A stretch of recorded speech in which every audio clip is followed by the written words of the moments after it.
Welcome to the Blind Loyalty Challenge. I am Amanda Cromhope from Truth Loyalty and the Blind Loyalty Trust. We interview world leaders in loyalty blindly. The challenge is about creating loyalty insight spontaneously and about a lot of fun. Simultaneously, it is about raising the awareness of the Blind Loyalty Trust, and 100% of the proceeds from my book, Blind Loyalty 101 Loyalty Concepts Radically Simplified, go towards the trust. We hope you enjoy the Blind Loyalty Challenge. For today's Blind Loyalty Challenge, we are all the way across in the Philippines and we have Cindy Deng. Cindy Deng is the CEO and president of Data Analytics Ventures, Inc. We proudly operate the very well-known Go Rewards program. So hello from the Philippines and Cape Town. Nice to connect. Nice to connect with you, Amanda, and excited but a little nervous to be on the other side of your questions instead of just being a casual listener. Well, when we first met over another project, you said you'd watched a lot of the Blind Loyalty Challenges, so that was the easiest way for me to ask you to join us. So thank you for doing this. Thank you.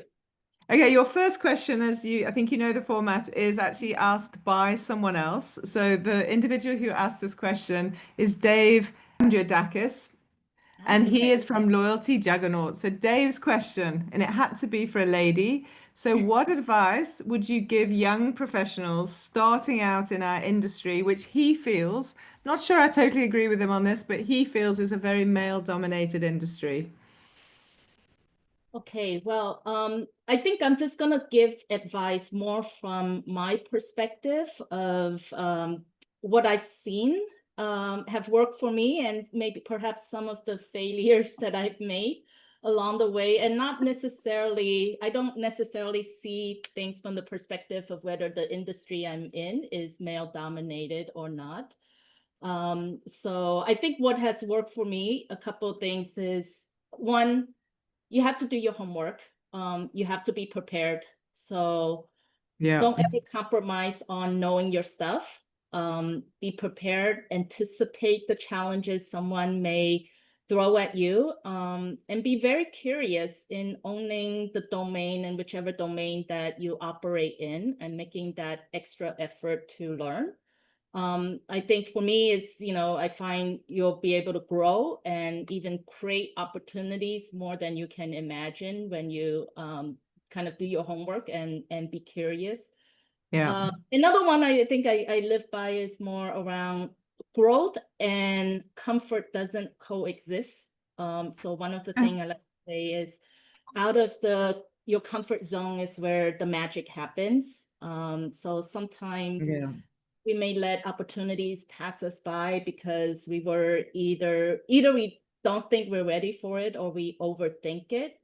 So my advice is take those big, hairy, audacious projects and say yes to those stretch and tough Yeah. assignments. Wonderful. And I Yeah. guess the third one I'll just finally add is something that I kind of have to remind myself as well is to build, maintain, and leverage a network. So you don't have to go at it alone. And this can be this network that you build. And I have to remind myself, it's always, you also have to maintain that network because this can be a source of continuous learning, uncovering new opportunity, and just sometimes be that channel where you can buffer against any stress or self-doubt that you might have. Yeah, wonderful. Actually, Dave's questions is fabulous because it's brought a different angle to how we normally ask these questions. So I love that. And your second point, I live by the mantra, if it doesn't scare you, it's not worth doing. So I think we're both aligned on that and out of comfort zones when we have to be. So lovely. Thank you.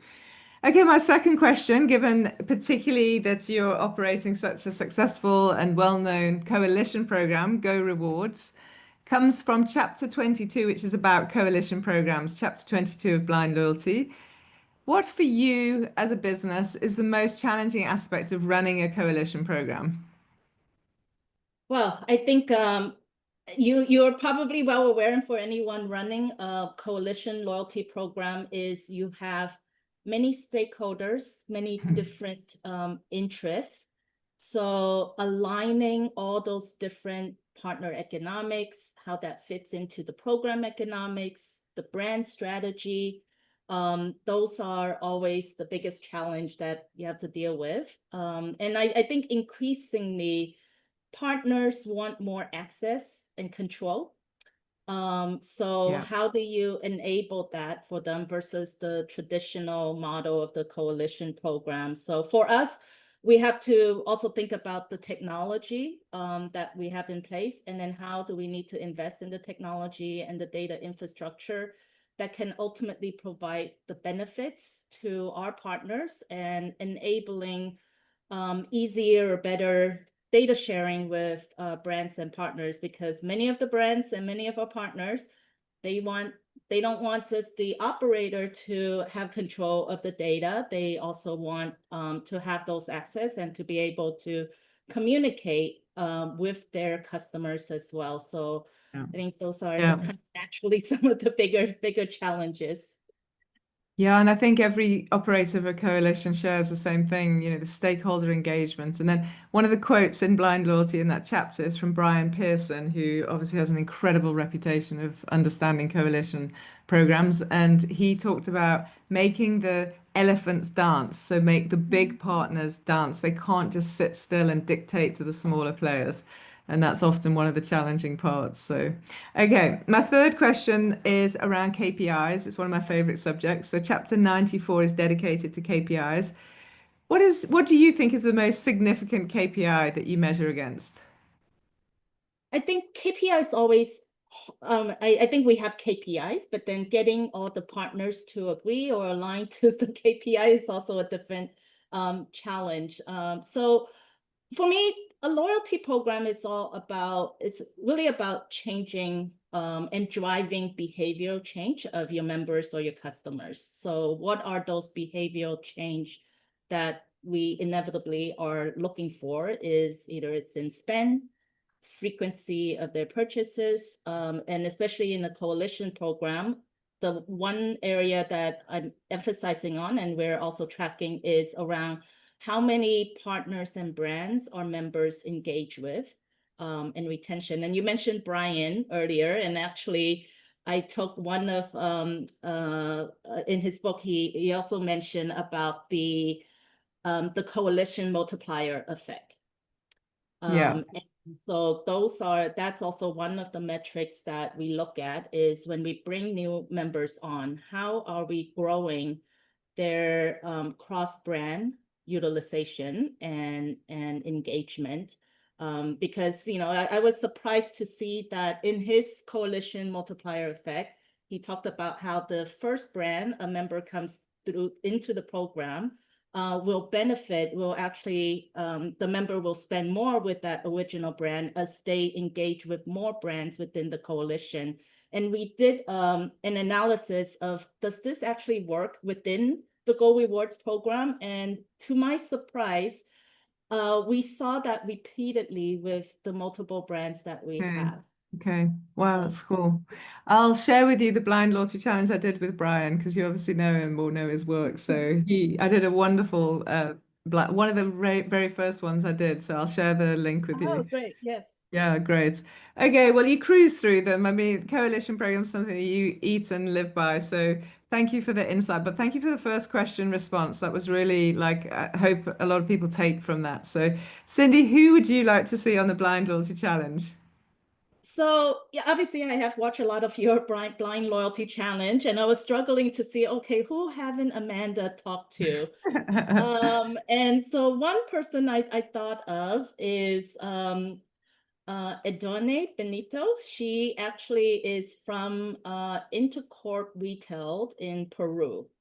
So she operates, I think she manages the digital and the loyalty program for the group called Agora Club. So I thought she might be a good person for you to talk to. Amazing. She has been very forthcoming with sharing some of her experiences. So I always love to hear more about how others have operated and gotten Yeah, success and dealt with challenges of managing a brilliant. coalition program. Yeah, stunning. Great. And we take the Blind Loyalty Challenge to Peru. That's awesome. We've been to Mexico a few times, but now we can go to Peru.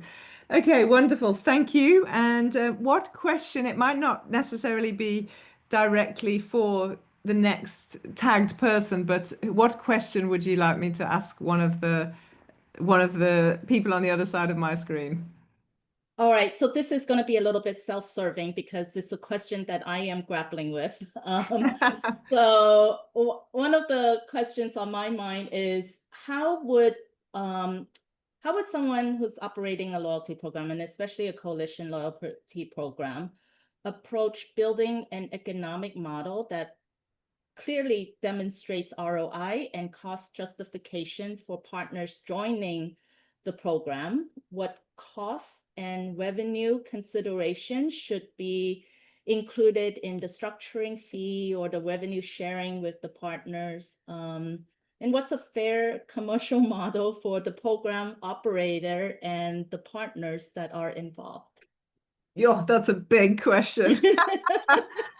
Okay, I'll have to think about who to ask that to because they need to have worked in coalition. They're going to hate you for that, but so to speak. But thank you, Cindy. I think that's a very, very powerful question. So thank you. And yeah, I'll definitely think about who I can ask that. You're a superstar. Philippines has shone brightly today. So thank you very much for doing this. Thanks, Amanda.